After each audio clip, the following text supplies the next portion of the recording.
Hello नमस्कार, welcome to inculcate learning. आज हम बात करने वाले हैं वेस्टर्न स्कूल्स ऑफ फिलोसफी में आइडियलिज्म के बारे में। वीडियो शायद थोड़ी सी लंबी हो सकती है अगर हम डिटेल में समझ रहे हैं इसको, लेकिन इसमें मैंने सारी चीज़ें इंक्लूड की हैं जो आपके थियोरेटिकल प्लस ऑब्जेक्टिव या कॉम्पिटिटिव एग्जाम्स के लिए ज़रूरी हैं।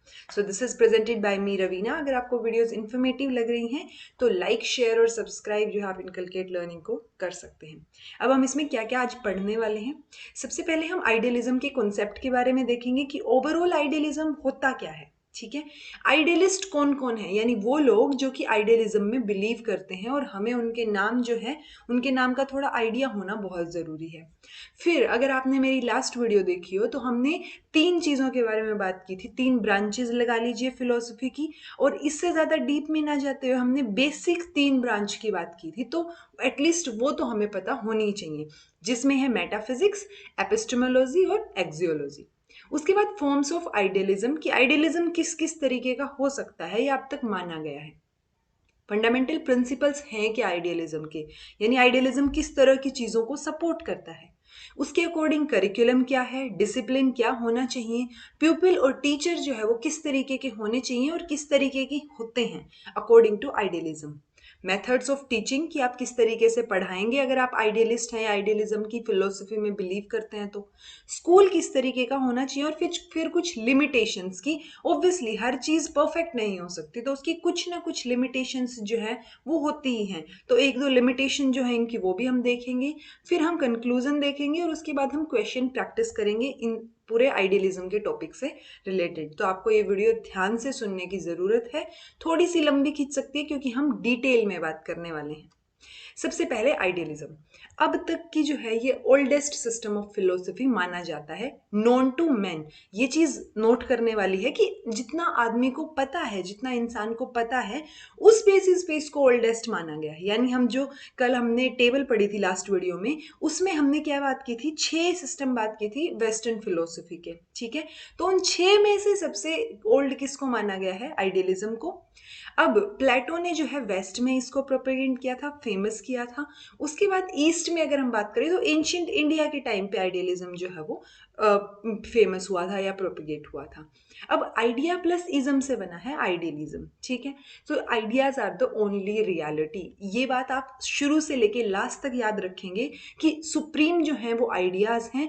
Everything revolves around ideas. ठीक है, अल्टीमेट सुप्रीमेसी क्या है, आइडियाज हैं। तो ये किस पे फोकस करेगी ये फिलोसफी, आइडियाज पे, फीलिंग्स पे और आइडियल्स पे। किसके कंपैरिजन में, मेटेरियलिस्टिक थिंग्स के कंपैरिजन में। यानी कि मैटर से ज्यादा आइडियाज पे, यानी मेटेरियलिस्टिक चीजों की बजाय स्पिरिचुअल चीजों पे ये फोकस करते हैं।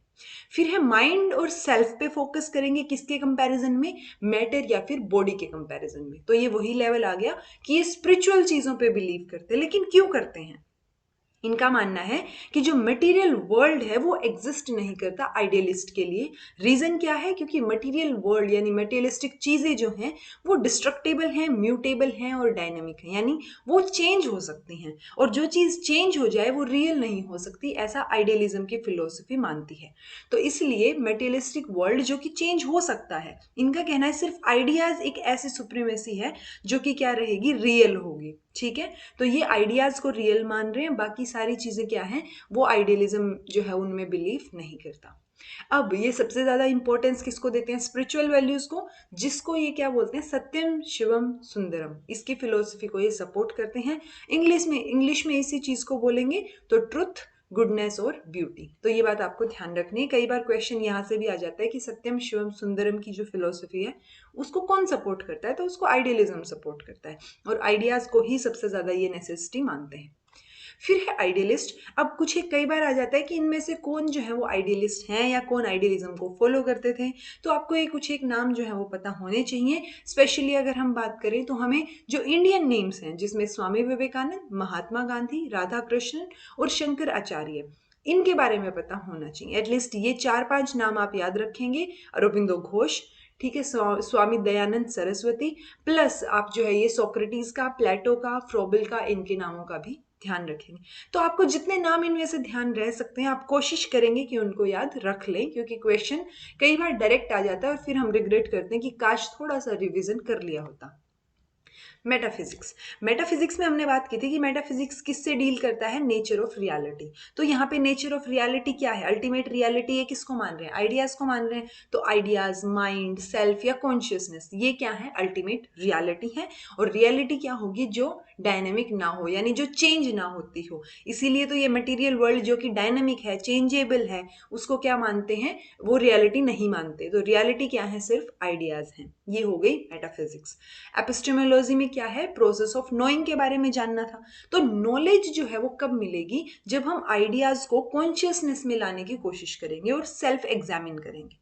यानी कि आपके पास आइडिया है, आप उसको क्या कर रहे हैं, आपके पास बेसिकली आइडियलिज्म आदर्शवाद हो गया ना, तो आपके जो उसूल हैं या जो आपके आइडियाज हैं उनको आप क्या करेंगे, कॉन्शियसनेस में या रियल लाइफ में लाने की कोशिश कर रहे हैं। और फिर आप क्या कर रहे हैं, सेल्फ एग्जामिन करके देख रहे हैं उस चीज को, तब आपको नॉलेज ऑब्टेन होती है, तब आप नॉलेज गेन करते हैं। तो वो क्या हो गया कि किस तरीके से आपको वो नॉलेज मिली है। एपिस्टेमोलॉजी क्या था, वो प्रोसेस ऑफ नोइंग। और इससे पहले मेटाफिजिक्स क्या था, कि रियलिटी है क्या। यहाँ पे हमने पढ़ा कि रियलिटी क्या है, आइडियाज हैं। यहाँ पे हम पढ़ रहे हैं कि आइडियाज जो है उसका प्रोसेस क्या है, कि वो नॉलेज तक आपको कैसे ले जाते हैं। तो ये जब आप आइडियाज को कॉन्शियसनेस में लाने की कोशिश करते हैं और उसके बाद आप सेल्फ एग्जामिन करते हैं, तब आपको क्या मिलता है, नॉलेज मिलती है। और नॉलेज क्या है, यहाँ पे नॉलेज का मतलब नॉलेज ऑफ स्पिरिचुअलिटी, क्योंकि ये सिर्फ आइडियाज और स्पिरिचुअल वैल्यूज में बिलीव करते हैं, मटेरियलिस्टिक चीजों में बिलीव नहीं करते। आई होप आपको समझ आया होगा। फिर है एक्सियोलॉजी। एक्सियोलॉजी में क्या है, realisation of ultimate aim through discipline, यानी सेल्फ कंट्रोल आप करेंगे, सेल्फ डिसिप्लिन्ड आप होंगे और उसके थ्रू आप क्या करेंगे, आपका जो अल्टीमेट एम है उसका रियलाइजेशन होना। ये क्या है, एक्सियोलॉजी है।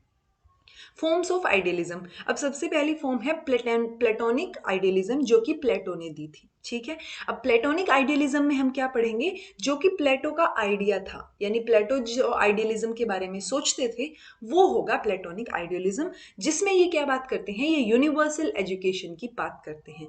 तो अगर स्पेसिफिकली आता है यूनिवर्सल एजुकेशन की बात कौन करता है, तो आइडियलिज्म करता है। लेकिन अगर उसमें भी फर्दर पूछा जाता है तो वो प्लेटोनिक आइडियलिज्म होगा। And should follow the same structure, तो यूनिवर्सल होनी चाहिए एजुकेशन, जो कि हर जगह पे सेम स्ट्रक्चर फॉलो करे।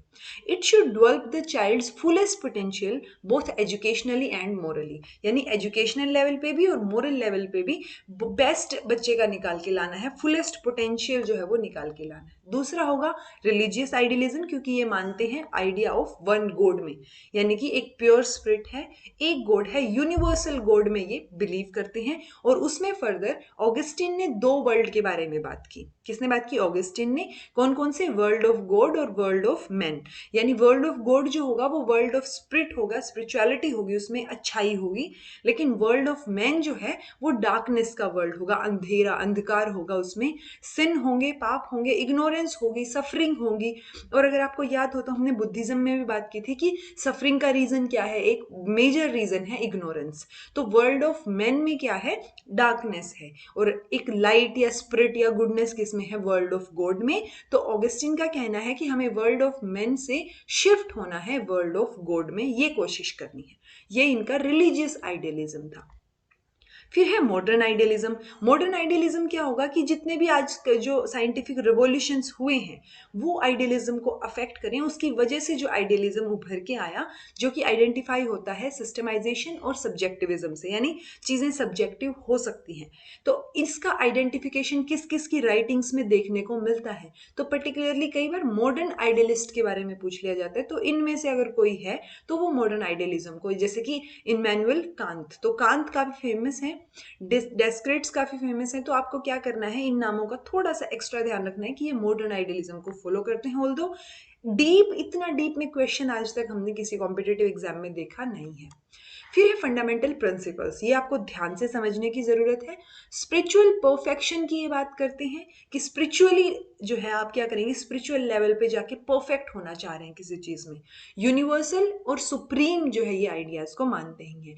आइडियलिज्म जो है वो ये किस चीज पे इंसिस्ट करता है, गॉड को अचीव करने पे। इनका मानना है वैल्यूज जो है वो प्री डिटरमाइन है, यानी कि मैन जो है वो वैल्यूज को क्रिएट नहीं कर सकता। अब मैं वैल्यूज बोल रही हूँ तो वैल्यूज और आइडियाज आप तो अलग अलग चीज लेके चलेंगे, क्योंकि आइडियाज क्या होंगे, वो एक्सप्रेशन है माइंड का, और दे आर नॉट पेरिशेबल। ठीक है, तो आप ये ध्यान रखेंगे कि आइडियाज एक्सप्रेशन ऑफ माइंड है, कि आपके माइंड में जो चल रहा है उसको आप एक्सप्रेस जिसमें कर रहे हैं वो आइडिया है। लेकिन वैल्यूज जो हैं वो प्री डिटरमाइंड है और मैन उनको क्रिएट नहीं करेगा, यानी कि वैल्यूज हमारे अंदर ही होती हैं, आप ये मान के चल सकते हैं। फिजिकल वर्ल्ड जो है वो डिस्ट्रक्टेबल है, चेंजेबल है, लेकिन अगर हम ओवरऑल बात करें तो क्या है, इसका एक जो और जो क्या होगा, दूसरा क्या होगा, वो स्प्रिट होगा, स्प्रिट जो हम टोटैलिटी में मानते हैं, तो वो चीज होगी। ये बट और टोटल को आप काट लीजिएगा। तो फिजिकल वर्ल्ड क्या है, डिस्ट्रक्टेबल है, चेंजेबल है, इसीलिए ये फिजिकल वर्ल्ड में जो है वो बिलीव नहीं करते। Every person has a mind, self या स्पिरिट, ठीक है, जो कि क्या होगा, स्पिरिचुअल होगा, प्लस इंडिविजुअल माइंड जो है वो यूनिवर्सल माइंड का पार्ट होगा। यानी ये universal mind, universal education in चीजों को सपोर्ट करते हैं, और जो यूनिवर्सल माइंड है उसका पार्ट क्या होगा, इंडिविजुअल माइंड। आइडियाज हमने बताया एक्सप्रेशन ऑफ माइंड है। तो ये मोनिस्टिक कॉन्सेप्ट है। मोनिस्टिक कॉन्सेप्ट क्या होता है, a view that there is only one kind of ultimate substance, और यहाँ पे one kind of ultimate substance क्या है, आइडियाज हैं। तो ये चीज आपको ध्यान रखनी है कि मोनिस्टिक कॉन्सेप्ट को ये सपोर्ट करते हैं। जब हम रियलिज्म पढ़ेंगे जो कि इसका बिल्कुल ऑपोजिट होगा, वहां पे हम प्लूरिस्टिक आइडियाज की जो है वो बात करेंगे। टीचर और करिकुलम जो है वो सेंटर ऑफ एजुकेशन है अकॉर्डिंग टू आइडियलिज्म की फिलोसफी। अब हम देख लेते हैं कि एम्स क्या होंगे एजुकेशन के अकॉर्डिंग टू आइडियलिज्म, यानी कि सेल्फ रियलाइजेशन होगा और एक्सल्टेशन ऑफ पर्सनालिटी, यानी पर्सनालिटी को आप बाहर निकाल के ला रहे हैं फुलेस्ट पोटेंशियल पे और सेल्फ रियलाइज कर रहे हैं। तो ये जो सेल्फ रियलाइजेशन है, इसमें किस किस तरीके की सेल्फ की बात होती है, इसमें हर तरीके के सेल्फ की बात होती है, फिजिकल या biological self, social self, mental self, spiritual self. तो हर लेवल पे आप क्या करेंगे, सेल्फ को यानी खुद को एग्जामिन करेंगे, खुद को रियलाइज करेंगे। उस सेल्फ रियलाइजेशन की एम जो है एजुकेशन का, ये मानते हैं कि आप एजुकेशन अगर ग्रहण कर रहे हैं, शिक्षा ग्रहण कर रहे हैं, तो सेल्फ रियलाइजेशन जो है आप में होना चाहिए। फिर है realisation of truth, goodness and beauty, ये वही सत्यम शिवम सुंदरम का कॉन्सेप्ट आ गया। Development of spiritual values as opposed to materialistic values, ये भी ऑलरेडी पढ़ चुके हैं। तो बेसिकली जो इनकी फिलोसफी थी, उस फिलोसफी को लाइंस में थोड़ा मॉडिफाई करके ये क्या करेंगे, एजुकेशन के एम्स बनाने की कोशिश करेंगे, जिसमें ये बात करेंगे रियलाइजेशन की, सेल्फ रियलाइजेशन की, उसके बाद डेवलपमेंट ऑफ स्पिरिचुअल वैल्यूज की, मटेरियलिस्टिक वैल्यूज के अपोजिट जो है, कंजर्वेशन और ट्रांसमिशन की बात करते हैं, या कल्टीवेशन की बात करते हैं, कल्चरल हेरिटेज की, यानी अपनी जो कल्चरल हेरिटेज है आप उसको साथ लेके चलेंगे कंजर्व करते हुए। डेवलपमेंट ऑफ रैशनैलिटी की बात करते हैं, so that children can discover the absolute truth, और एब्सोल्यूट ट्रूथ के लिए आपके पास एक रीजन होना चाहिए, रैशनल आप होने चाहिए। तो एजुकेशन जो है वो रैशनैलिटी को डेवलप करे। यूनिवर्सल एजुकेशन की बात करते हैं, मोरल एजुकेशन की बात करते हैं, और मोरल एजुकेशन में ये दो कैटेगरीज की बात करते हैं।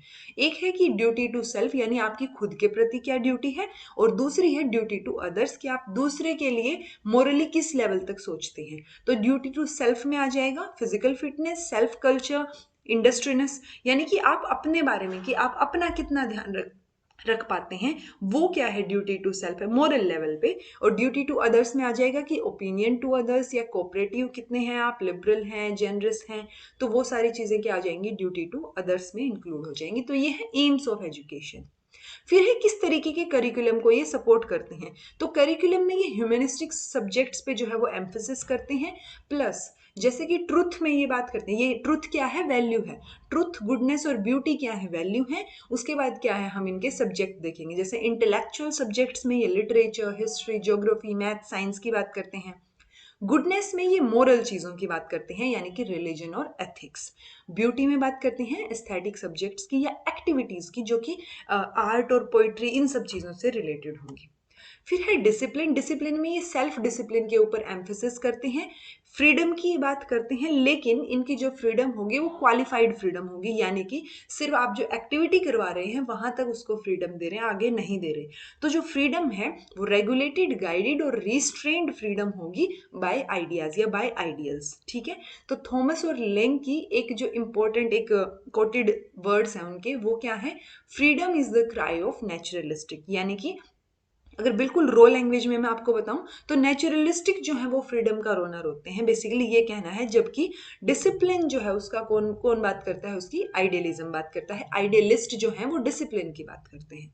तो डिसिप्लिन में फ्रीडम जो है वो क्या रहेगी, रेस्ट्रिक्टेड रहेगी आइडियलिज्म में। फिर है प्यूपिल, टीचर और प्यूपिल को ये इक्वल मानते हैं क्योंकि दोनों को क्या है, उनका कॉमन एम है जिसमें वो सेल्फ रियलाइजेशन की बात करेंगे, स्पिरिचुअल नेचर की बात करेंगे। बट एक डिफरेंस क्या है, वो ये है कि टीचर जो है वो मोर एक्सपीरियंस्ड है क्योंकि उसकी ज़्यादा एज है और वो अपने गोल की तरफ जो है वो प्यूपिल से थोड़ा आगे है। अगर हम वाइगोस्की की फॉर्म में बात करें तो ये क्या है, मोर नॉलेजेबल अदर है जो टीचर है, और वो बच्चे को सिखाएगा क्योंकि बच्चे को उसके कंपैरिजन में थोड़ा कम आता है। टीचर कैसा होगा या टीचर का क्या प्लेस है, तो सुप्रीम और इंपॉर्टेंट प्लेस जो है वो आइडियलिज्म में टीचर को दिया गया है। अगर हम आपको ध्यान हो तो हमने शुरू की स्लाइड्स में बात की थी, टीचर और करिकुलम जो है वो सेंटर है, ठीक है। यानी कि बच्चा तो सेंटर में है नहीं, ऑब्वियस है, तो टीचर अगर सेंटर में है तो ये टीचर सेंट्रिक एजुकेशन की सपोर्ट करते हैं, ऐसा हम बोल सकते हैं। फिर है teacher should win over the child through impression, यानी कि आप इम्प्रेशन से बच्चों का दिल जीतेंगे या उनको जो है, अगर बच्चे आपको देख रहे हैं आपकी पर्सनैलिटी कैसी है, बेसिकली आपको एक एग्जाम्पल बनना है बिहेवियर, कंडक्ट, पर्सनैलिटी के तौर पे, ताकि बच्चे आपकी तरह बनने की कोशिश करें, करना चाहें एटलीस्ट, कि वो चाहें कि आप जैसा बनना है, तो आपको पहले वैसा बनना है, तो आपको एक एग्जाम्पल सेट करना है अकॉर्डिंग टू आइडियलिज्म। लेकिन स्ट्रिक्ट डिसिप्लिन को ये जो है फॉलो करते हैं, तो स्ट्रिक्ट डिसिप्लिनेरियन नेचर किसका है, आइडियलिस्ट का है। स्पिरिचुअल गाइड और रोल मॉडल की तरह काम करेगा। गुरु का रोल जो है वो टीचर को अज्यूम करना है। Teacher should understand his pupils thoroughly, ताकि बच्चे को अगर वो अच्छे से समझ पाएगा तभी वो समझा पाएगा ना कि उसको किस तरीके से चीजें समझ आएंगी बच्चे को। तो आपको पहले बच्चे के इंटरेस्ट और बच्चे के बारे में जानना बहुत जरूरी है। Teacher should have a deep knowledge of his subject, क्योंकि हम मोर नॉलेजेबल अदर की बात कर रहे हैं, तो टीचर को बहुत ज्यादा डीप नॉलेज होनी चाहिए, तभी वो बच्चे को उन सब्जेक्ट्स के बारे में समझा सकता है। Teacher should aim at inculcating in the pupil a desire to hard work, यानी बच्चे हार्ड वर्क करना चाहें, वर्क हार्ड करना चाहें, काम करना चाहें, और इंट्रिंसिक मोटिवेशन उनके अंदर आए, ऐसा जो है टीचर को इनकलकेट करने की कोशिश करनी है। Teachers should employ through provoking techniques and also encourage pupil to think for themselves in his subjects. यानी कि बच्चों के अंदर वो टेक्निक्स को प्रोवोक करने की कोशिश करनी है टीचर को। बेसिकली टीचर ही स्टूडेंट्स को एनकरेज करेगा कि वो किसी टॉपिक के बारे में सोचें। तो ये होगा टीचर। अगर हम एक लाइन में बात करें तो आइडियलिज्म बात करता है कि टीचर एक गार्डनर की तरह है जिसको अच्छे से पता है कि चाइल्ड जो कि प्लांट, यानी गार्डनर के लिए प्लांट जितना इंपॉर्टेंट होता है, और गार्डनर को पता होता है, माली को पता होता है कि प्लांट को कितना पानी देना है, कितना जो है उसकी केयर करनी है, तो कैसे उसको जो है बड़ा करना है, वैसे ही टीचर को पता होता है कि कैसे ध्यान रखना है, कैसे बच्चे को डेवलप करना है। तो टीचर को जो है वो गार्डनर से कंपेयर किया गया है इन आइडियलिज्म। मेथड्स ऑफ टीचिंग क्या रहेंगे, ये जो 3 मेथड्स हैं ये आपको पक्के से याद ध्यान रखने हैं इसके लिए, क्योंकि सोक्रेटिक मेथड जो कि किसमें आएगा, आइडियलिज्म में। सोक्रेट्स जो आइडियलिस्ट थे। लेक्चर प्रेजेंटेशन में ये उस तरीके की जो रोट मेमोरी वाला है उस तरीके के लेक्चर की ये बात नहीं करते हैं। ये उस यानी कि should not be a phonographic recitation of facts, कि आप सिर्फ फैक्ट्स बता दें, बोल बोल के पढ़ के बता दें, तो उस तरीके का लेक्चर ये नहीं होना चाहिए। ऑटोक्रेटिक वे में नहीं होना चाहिए और पार्टिसिपेटरी होना चाहिए कि बच्चे जो है उसमें पार्टिसिपेट करें। सोक्रेटिक मेथड जिसमें क्वेश्चनिंग और डिस्कशन आता है, तो अगर अलग से क्वेश्चनिंग या डिस्कशन भी मेथड ऑफ टीचिंग में आता है तो वो आइडियलिज्म में इंक्लूड होगा, क्योंकि पर्टिकुलरली स्पेसिफिक मेथड्स नहीं दिए इन्होंने कि सिर्फ ये होंगे। हम इनकी फिलोसफी के अकॉर्डिंग जो है वो देखते हैं कि कौन कौन से इनकी फिलोसफी से मैच खाते हैं। तो सोक्रेटिक मेथड जिसको इनफॉर्मल डायलैक्टिक मेथड भी बोला जाता है, ये बहुत इंपॉर्टेंट है, ये आप ध्यान रखेंगे, जिसमें क्वेश्चनिंग और डिस्कशन इंक्लूडेड है। सेल्फ एक्टिविटीज पे ये फोकस करते हैं, लेकिन सेल्फ एक्टिविटीज में ये बाकी चीजों को भी इंक्लूड करते हैं। यानी इनकी सेल्फ एक्टिविटी का मतलब क्या होगा, स्पेकुलेशन, मेडिटेशन या जो और मेंटल एक्टिविटीज हैं उनको भी ये सेल्फ एक्टिविटी में मानेंगे। बाकी ये और भी हैं, बुक स्टडी, किंडरगार्टन, तो ये चीजें भी आप देख सकते हैं। स्कूल के बारे में क्या बोलते हैं आइडियलिस्ट, तो स्कूल के बारे में ये बोलते हैं कि ये स्कूल जो है वो सिर्फ इकलौता प्लेस है जहाँ पे रेगुलर और इफेक्टिव एजुकेशन हो सकती है। यानी कि आप रोज जाएं, पढ़ें, चीज़ों को सीखें, उसको ये स्कूल बोलते हैं। तो school is an ideal of pleasing joyful activities for children, जहाँ पे बच्चे जाके इंटरेस्टिंग एक्टिविटीज करें, उसको ये स्कूल बोलते हैं। वो इस स्कूल का आइडियल है इन लोगों के लिए, आइडियलिज्म या आइडियलिस्ट के लिए। ठीक है जी। फिर लिमिटेशन क्या होंगी आइडियलिज्म की। अब आइडियलिज्म बात करता है किस किस कॉन्सेप्ट पे, स्पिरिट, माइंड, सोल, कॉस्मोस, इन कॉन्सेप्ट्स पे बात करता है जो कि आइडियलिज्म में इनहेरिटेड है, ऑब्वियस है। ठीक है। लेकिन क्लासरूम टीचिंग में थोड़े से कम हो जाते हैं, क्योंकि क्लासरूम में हमें चीज़ें पढ़ाई जाती हैं, अलग अलग चीज़ें सिखाई जाती हैं, बुक से रिलेटेड भी होती हैं, डेली लाइफ से रिलेटेड भी होती हैं। लेकिन आप हर टाइम पे स्पिरिट, सोल, माइंड यही सब लेके बैठे रहेंगे तो बच्चा और एक्स्ट्रा क्या सीखेगा? वो चीज़ इसकी लिमिटेशन कई बार मानी जाती है। Idealism in education stresses imitation of model, कि जैसे टीचर बता रहा है आपको टीचर के जैसा बनने की कोशिश करनी है, ऐसा हम बोल सकते हैं। ऑल्दो एनकरेज नहीं किया जाता ऐसा कि आप उन जैसा बने, बट टीचर एक रोल मॉडल की तरह जो है वो काम करता है। तो कहीं ना कहीं ये इमिटेशन ऑफ मॉडल के ऊपर फोकस करते हैं, इमिटेट करने पे। लेकिन जो यंगर जनरेशन है वो नई चीज़ें, इन्वेंशन में, ओरिजिनलिटी में बिलीव करती है रादर देन इमिटेशन। तो ये भी एक जो है आइडियलिज्म की लिमिटेशन में हम पढ़ सकते हैं। एक है idealism emphasis on gaining knowledge is likely to turn educational institutions as information mongers workshops.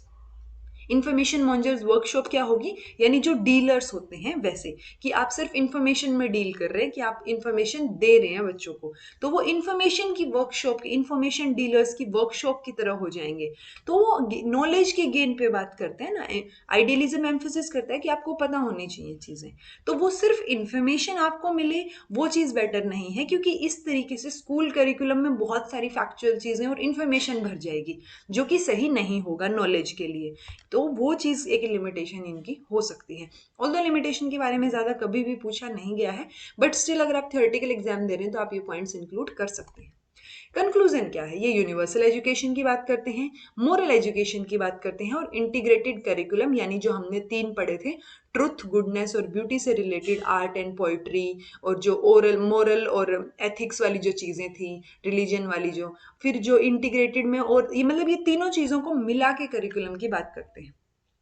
Emphasis रहता है इनका सेल्फ रियलाइजेशन और सेल्फ डिसिप्लिन पे। टीचर को एक प्रॉपर प्लेस और गुरु का ओहदा जो है वो दिया गया है, और आइडियाज जो है वो सुप्रीम है, इस चीज के बारे में बात की गई है। तो ये ओवरऑल कंक्लूजन हो गया जो हमने आइडियलिज्म के बारे में अभी तक पढ़ा। अब हम कुछ क्वेश्चंस देख लेते हैं इससे रिलेटेड। आप इन क्वेश्चंस को अटेम्प्ट करने की जो है वो कोशिश करके देखिएगा कि आपसे हो पाते हैं या नहीं। Which of the following is the base of वैदिक एजुकेशन? वैदिक एजुकेशन एंशिएंट टाइम में थी, और एंशिएंट टाइम में हम किसकी बात करते हैं? आइडियलिज्म की बात करते हैं। गांधी जी's basic education was greatly influenced by which educational settings? तो गांधी की जो बेसिक एजुकेशन की स्कीम थी, यानी जो वारदा स्कीम के बारे में हमने बात की है, तो वो भी आइडियलिज्म से ही प्रभावित है, और इसी तरीके की यूनिवर्सल एजुकेशन की बात करती है।